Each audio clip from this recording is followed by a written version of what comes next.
ስሙኝማ አሁን ረፋዱ ላይ ሱቅ ሄጄ እንጀራ ለመግዛት ጠየቁ።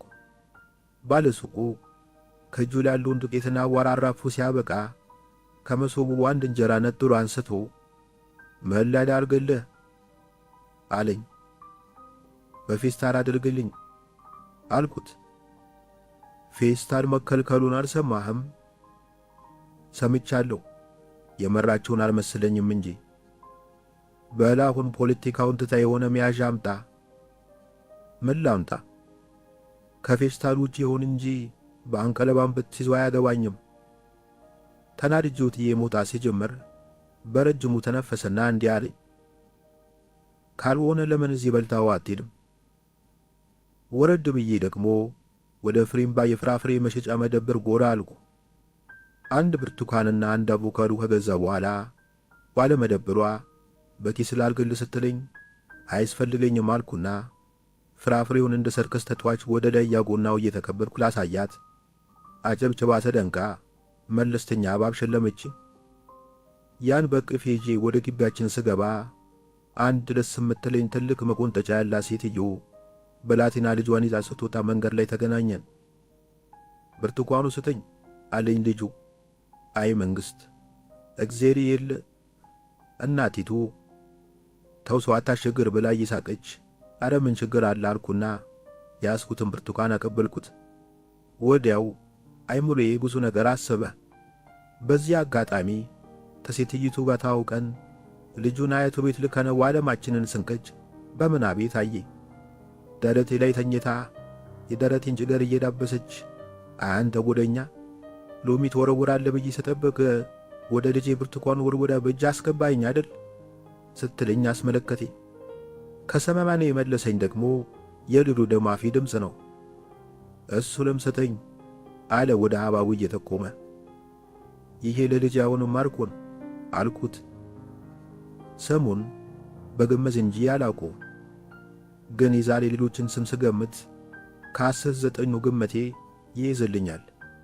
እናቲቱ ትገሥጸዋለሽ ብዬ ሳስብ ግድ የለም ስጠው ለአባቱ ይሆናል አትለኝም? እረርድብን አልኩ። እናትና ልጅ ቫለንታይን ቀኔን የሰማዕት ቀን አደረጉብኝ። ሐባቡን እንደ ቅርጫት ኳስ አቀበልኩትና መራመድ ጀመርኩ። በእጄ ላይ ቀረቿ ነው ከራይተው እሱን ቦምብ ያስኮ የአፍሪካ መሪዎችን ልትፈጅበት ነው ብለው አንድ ነገር እንዳያደርጉኝ ሰከው ጥግ ጥጉን ተራመር። ዓመት ባለ በመጣ ቁጥር እልል ያልኩ አማኝ ነኝ። ጥምቀትንማ ከልደቴ በላይ ነው ማከብረው። ጎረምሳ ሳለው እኔና ይሁኔ በላይ አብረን ጥምቀትን ሄድና የጊዮርጊስን ታቦት እናጅባለን። ከዚያ የሎሚ ውርወራ ክፍለ ጊዜ ይቀጥላል። ሎሚ ውርወራን የፈለሰፈው ኢትዮጵያዊ ደብተራ ግን ምንኛ ድንቅ ሰው ነው። ለምሳሌ የስፔን ሕዝብ በዓል የሚያከብረው ቲማቲም በመወራወር ነው። አንድ ክፍለ ከተማ የሚመገብ ቲማቲም ሲወረውር ይውልና ሲመሽ ቀይ ወጥ ውስጥ ይዋኘ ይመስል ተጨመላልቆ ወደ ቤቱ ይገባል። እኔ ራሴ ባለፈው ዓመት ተሳትፌያለሁ። ቱሪስት ነው ብለው ሳይራሩልኝ ያልታጠበ የድግስ ድስት አስመስለው ለቀቁኝ። በዓልንስ አበሻ ያክብራት። በጉዝናዬ ወራት የጥምቀት ቀን ከይሁኔ በላይ ጋር ሰንተራ ሜዳ ላይ እንሰማራለን። እኔ ከተርንጎ ጋር የተዳቀለ ጠንካራ ሎሚ ታጠቄ ኮልጃጀቱን አማተራለሁ። ይሁኔ በላይ እንደኔ ሀብታም ልጅ ስላልነበረና ሎሚ አፍውርድ ስለማያርግ እምቧ ይወረውራል። ከዚያ ወርውሬ መታሁት ጥላሽን በእምቧይ ብሎ ያንጎራጉራል። ጥላዋን ከመታኸው እንደ ጥላ ስትከተል ትኖራለች የሚል ፈሊጥ ነበረው። ሎሚ የሚወረውርላቸው ሴቶች በአብዛኛቸው ይሽኮረመማሉ።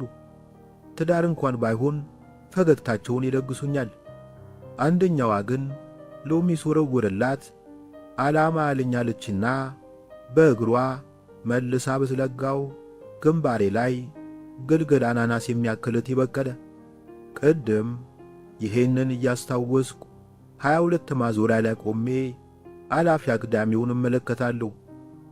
የለበስኩት ቲሸርት ከፊት ለፊቱ የፋሲል ግንብ ተስሎበታል። ከኋላው ደግሞ የመጥምቁ ዮሐንስን ምስል ይዟል። ዘናጭ ሴቶች በፊቴ እያለፉ ነው። ከሴቶቹ ጋር ማውራት ያምረኛል፣ ግን ደግሞ እንዴት እንደመጀመር ግራ ይገባኛል። አንዲቱ አጠገቤ ስትደርስ ይቅርታ ብዬ ጀመርኩ። ምንም አይደል ብላኝ መንገዷን ቀጠለች። ቀጣይዋ ከፊቴ ብቅ ስትል እናት ስላት አገር አለችኝ። ምን አይነቱን ከይሴ ትውልድ ነው ፈቶ የለቀቀብን ብዬ ተስፋ ቆርጬ በማየት ብቻ ተወሰንኩ። ሦስተኛይቱ በአጠገቤ ስታልፍ ዞር ብላ ፈገግ ያለችልኝ መሰለኝ። እንኳን ያደረሰሽ አልኳት። የጆባ መሰከር ነኝ አለችኝ። በመካከለኛው ምስራቅ ጦርነት ሳቢያ ወትሮም በጫፍ ላይ ያለው ኑሯችን የቁልቁሊት እየነካው ነው። ድሮ ከኑግ የተገኘ ሰሊጥ አብረተ እውቀት ይባል ነበር። የሚገርመው እኛ ከኑጉ 40 ሚሊዮን ክንድ ርቀን ዘነዘናው አላስተረፈንም። በቀደም የኢንተርኔቱን ክብል ከቀይ ባህር ላይ ሊበጥሱት የተሰናዱን የሚል ወሬ ስለሰማው ለማንም ለምንም ብዬ ባለ 21 ኢንች ቲቪና ዴክ ገዛው። ከዚያ ቪዲዮ ማከራይ ቤት ፍለጋ አዲስ አበባን በሙሉ ዞሬ ስላጣው ከሳይንስ ሙዚየም ማዘር ኢንዲያናና ፋዘር ፓኪስታን የተባሉ ፊልሞችን በVHS ተከራየው። ኑሮ ሁሉም የሚወልቅበት ፈተና የሆነ ነው ጎበዝ። ቀደም ቤንዚን ፍለጋ ከጃን ሜዳ እስከ ቀበና የተሰለፉትን መኪኖች አይቼ ሆዴ ባባ። አንዳንዶቹ መኪናቸው ውስጥ ተኮራምተው እኔ በእግሬ አፈሳፈስ አደርገው በከባድ ቅናት ይመለከቱኛል። አንዳንዶቹ ደግሞ ጥበቃው ረጅም ጊዜ እንደሚፈጅ ቀድሞ ስለጠረጠሩ ስንቅ፣ መድኃኒት፣ ትራስና ብርድ ልብስ ሳይቀር ይዞ መጥተዋል።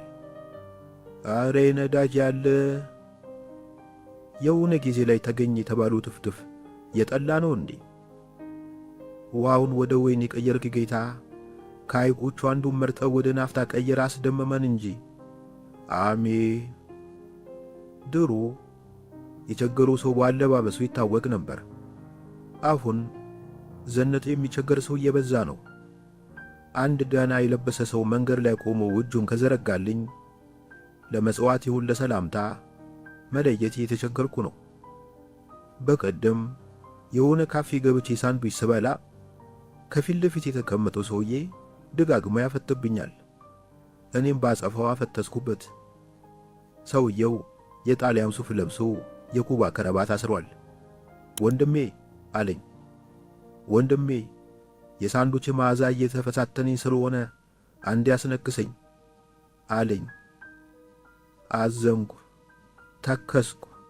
ላለማልከስ እየታገልኩ ብድግ ብዬ የሳንዱቹ መዓዛ ወደ ሰውየው አፍንጫ የማይደርስበት ቦታ መርጬ ተቀመጥኩ።